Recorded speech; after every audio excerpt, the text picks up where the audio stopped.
करुणापाङ्गे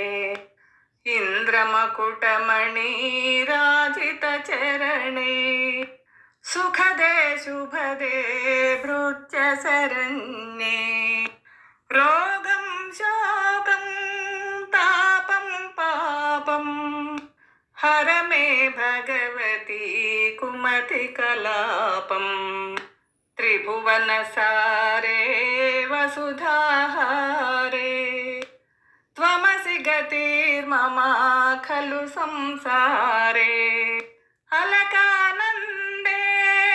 परमानन्दे कुरु करुणामयी कातरवन्द्ये तव तटनिकटे यस्य निवासः खलु वैकुण्ठे तस्य निवासः वरमिह नीरे कमठो मीनः किं वा तीरे शरटः क्षीणः अथवा स्वपचो मलिनो दीनः तव न हि दूरे नृपतिकुलीनः भो भुवनेश्वरी पुण्ये धन्ये देवि द्रवमयी मुनिवरकन्ये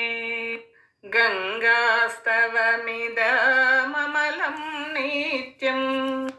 पठति नरो यः स जयति सत्यम्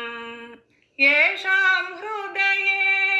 गङ्गा भक्तिः तेषां भवति सदा सुखमुक्तिः मधुराकान्ता पञ्जटिकाभिः परमानन्दा कलितललिताभिः गङ्गास्तोत्रमिदं भवसारं वाञ्छितफलदं विमलं सारम् शङ्करसेवक